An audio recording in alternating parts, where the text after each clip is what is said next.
What up, though? I'm Easy, Spimo Rax, Hi. Young Chris, Unky Nick, and we're also joined by NFL draft expert, my guy, our guy, Russell Brown. The man who punches cars himself.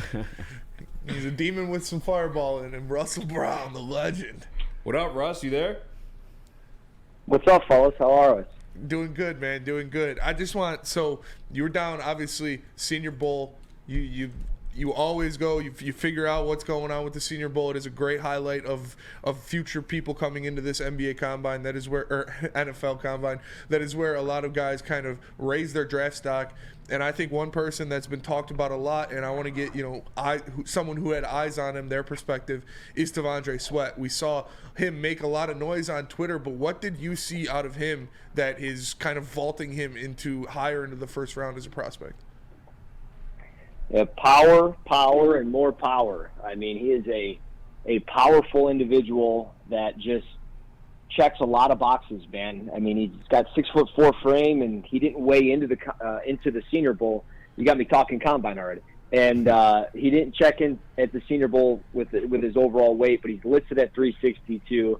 He looks like he's pushing that. So, I mean, he's definitely a part of the heavyweights for sure, but he's just so powerful in the A and B gap, and he's going to bring a lot of attention towards him on early downs and distances, which should free up guys. Like if he was to go to a place like Detroit, I think it's a great fit because he would free up Aleem McNeil quite a bit and Aiden Hutchinson, because he's going to draw two blockers every time. And if he doesn't, he's going to break through consistently. Yeah, I almost feel like that pick would bring some value out of Broderick Martin, too, because I know they're both bigger guys, so I don't really expect them to play all three downs. So maybe like rotate them a little bit too. Mm-hmm.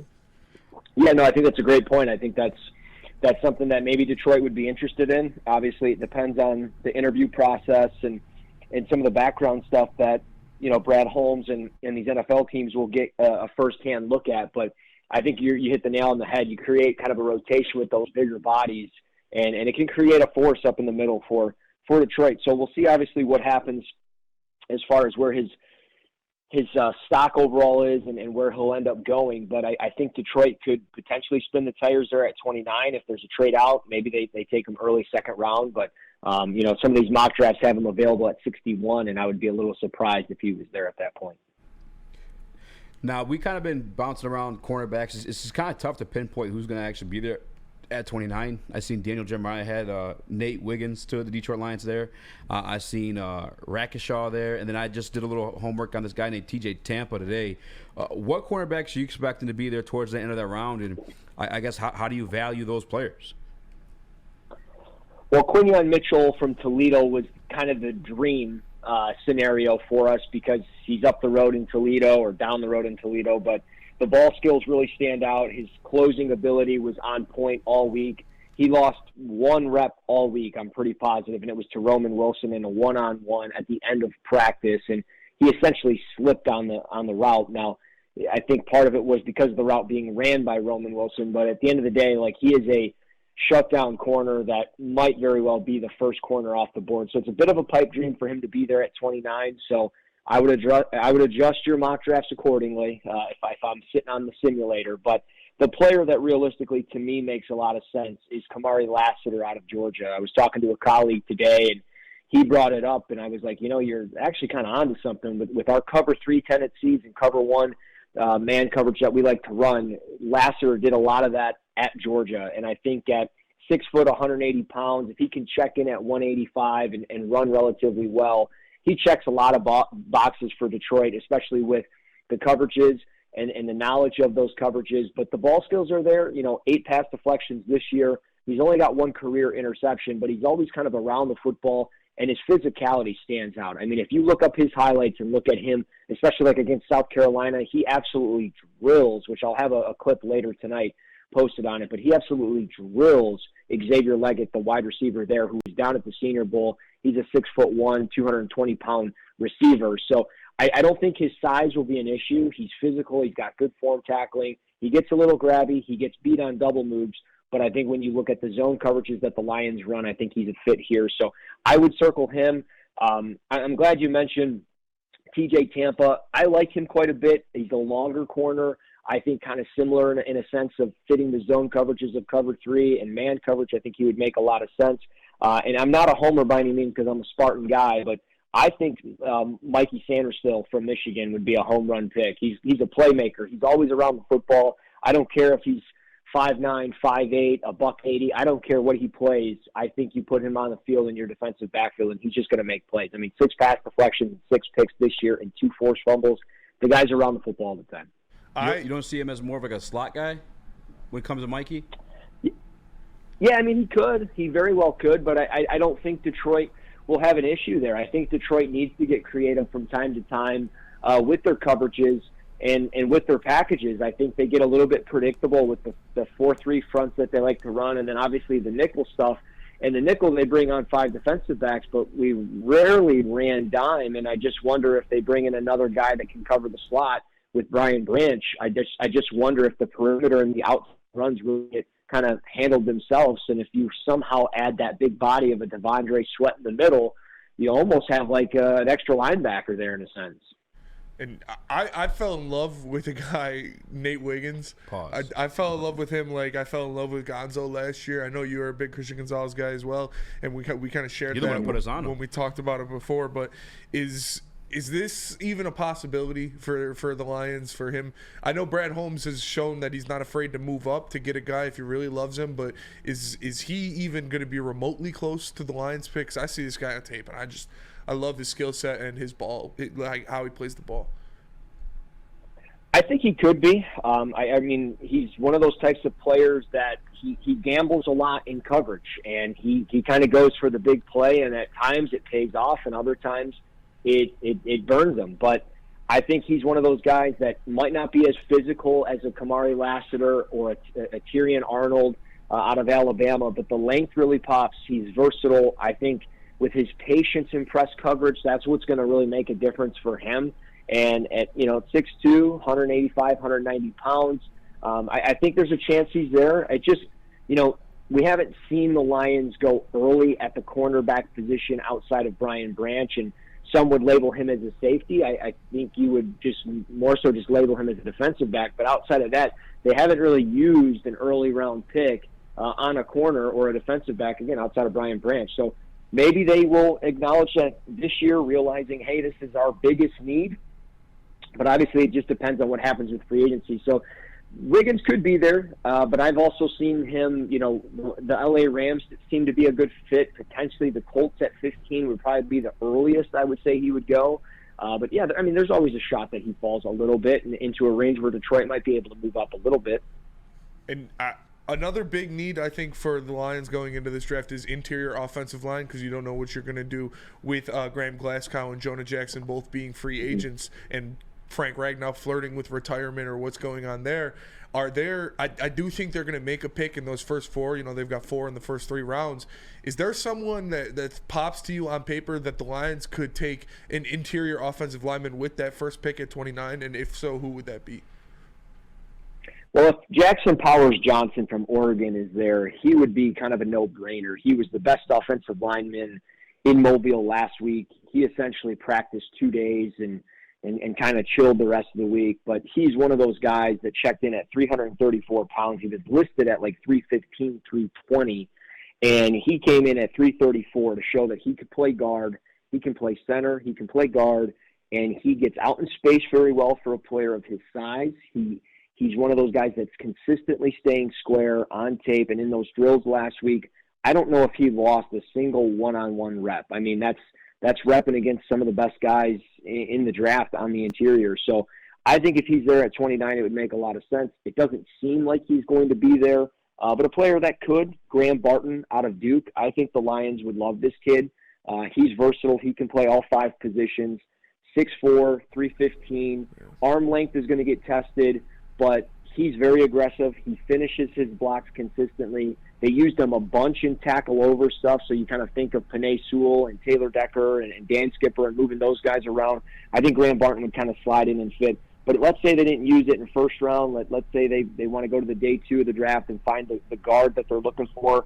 Christian Haynes out of UConn. I could see Dan Campbell and this coaching staff just salivating over his tape. I went back and watched it this weekend, back to 2021, and to see the growth of this kid from 2021 to now, it's kind of remarkable. He's got to clean up some of his hand placement. He kind of goes for that snatch trap technique and grabs a face mask, but he gets out in space. His ability to reach block, his ability to pull, he's a talented guy, and I think he's one of those players that just got to clean up some technical stuff, and he could be a plug-and-play starter on the interior.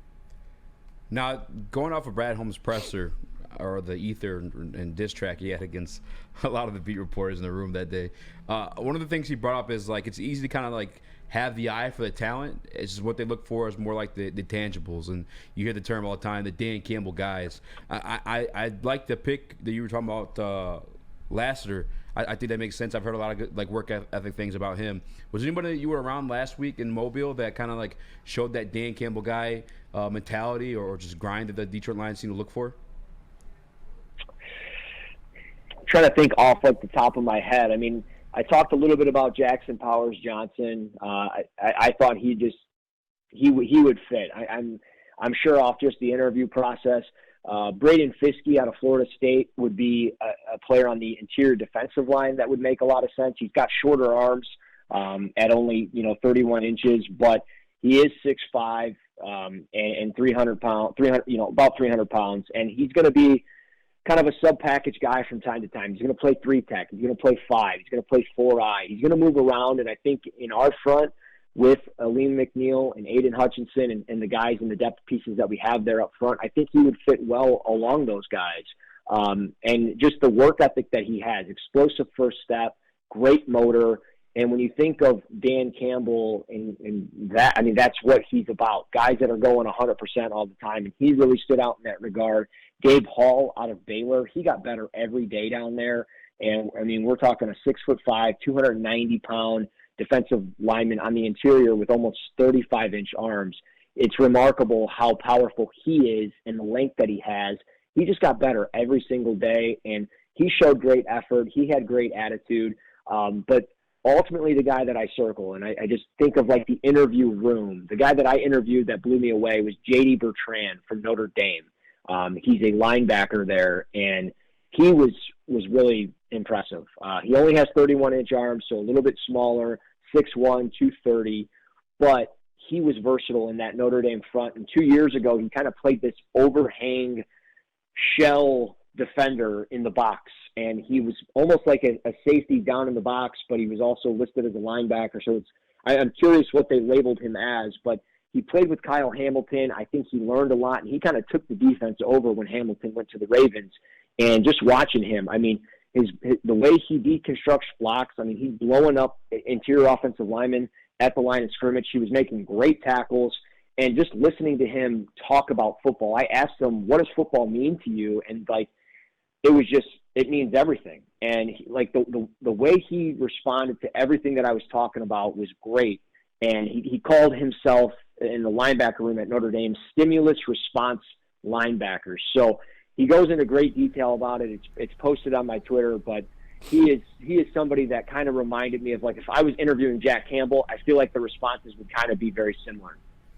And then one last thing, just because I don't really know how to articulate it, and I feel like it's people kind of divided on the matter. Kool-Aid McKinstry, I feel like it's more of a name that has become like a high prospect. A lot of people on the Detroit Lions take him round one. A lot of people don't think he'll even make it to us. I'm talking about the fans, I should say. Can you kind of explain why, I guess, he's not, viewed as like the prospect as even his teammate, Teron Arnold? Well, I think the big thing with Kool-Aid was there was a lot of hype surrounding him. Not saying he's a bad player, but there was this expectation put on him, and when you put on the tape, he just doesn't match that expectation. He's very inconsistent when tackling, and I thought there were times that he played really flat-footed, and he would get just beat out of the turn and out of breaks. But at the same time, he's just a very talented player. I mean, he's willing to come up and tackle. He's just got to improve on his form. He's able, when he's in the zone and he's doing it the right way, he sinks his hips. He's able to flip his hips and follow and trail receivers, and he's able to get kind of in their face and face guard them in a sense. But he's one of those guys that just kind of lost in the shuffle. He could very well be the first corner. He could be the second or third corner off the board. There's no doubt a chance that he's there at 29, but I just don't necessarily know if he fits exactly what Detroit's looking for at that position. I think, again, Lassiter makes a little bit more sense, and maybe that's more recency bias, but I think just with what Detroit's looking for, they could be looking for a little bit more physical player on the perimeter, and I don't know if Kool-Aid is necessarily that guy. He could be when he gets to the NFL, but on tape, it's just not always there. So I'm a little torn on him. I feel like it's more of like a flip of the coin. Sometimes I have like that sure thing with guys, and I've been honest, like Christian Gonzalez last year was just like a sure thing. The way I'm watching Kamari Lassiter, it kind of feels like a sure thing, like if it was Detroit. But when I look at a guy like Kool-Aid, I don't know, I kind of get lost in what I saw. For sure. And Russ, we appreciate you as always, your insight, brother. your knowledge, everything going forward. It's awesome to have some guy who had some eyes down there in Mobile, and we're definitely going to have you on again soon when it comes up to this draft process. I'm going to be bugging you. Before we do that, make sure you let the people know where they can get all your insight on what went down this weekend in Mobile and where you're posting all this stuff at.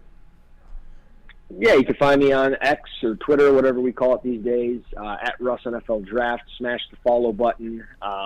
At Lions Wire, everything that I do Lions related is on there. So I'll be doing some prospect profiles there, and Kamari Lassiter will definitely be a guy I've got some film coming out on, and I'll break into a little bit more detail.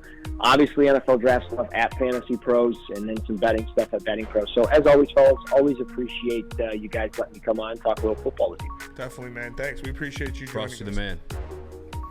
We'll talk to you. See you later, man.